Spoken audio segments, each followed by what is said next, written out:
Hi, today we'll talk more about Syrian terrorists fighting on Azerbaijani side against Artsakh and Armenia. Do they exist or not? The answer at this point is very much clear to the international community. There is more evidence popping up every day, but still the president of Azerbaijan keeps doing what he does best, denying.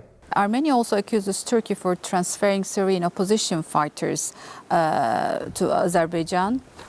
This is fake news, absolutely. When Ilham Aliyev says something is fake, you know it's worth digging.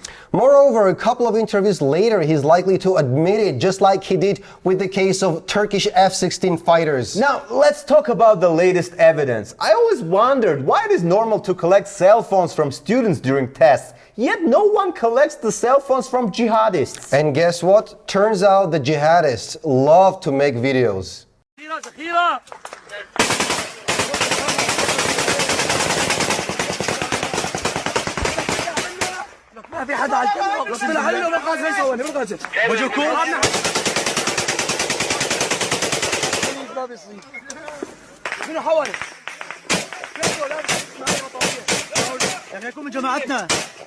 So are they fighting or are they vlogging? Well, since they keep yelling that there's no one there, apparently this video is just to get more likes on social media. Sites like Jihad Book and Insta Terror. Alright, let me be the devil's advocate here for a while. How do we know the video is shot on the Azerbaijani side? Good question.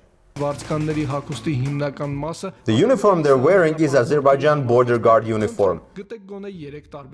You can also see two military units at the scene, the armored car and the SUV. Both are part of Azerbaijani army. The armored vehicle in the video and during the parade are the same. And the SUV video can be seen at the parade and this footage. That's the proof, or as Aliyev would put it, a chain of incredible consequences. And they weren't even speaking Arabic, there was just, a little accent of Azerbaijani that by another improbable coincidence sounded exactly like Arabic. Alright, let's face it, we are an Armenian show. I understand if people might think we might have a little pro-Armenian bias, so let's have a look at a completely impartial news, say ABC News, where ABC doesn't stand for Armenian by choice. But in this refugee camp in northern Syria, two fighters told ABC News they were recruited by Turkey. ضد أرمينيا. فانطلبنا اللواء The Turkish government asked the Free Syrian Army to intervene in Azerbaijan. Our battalion was asked to provide 200 to 300 people to go to Azerbaijan. They told me I would earn a salary between $1,300 to $1,800.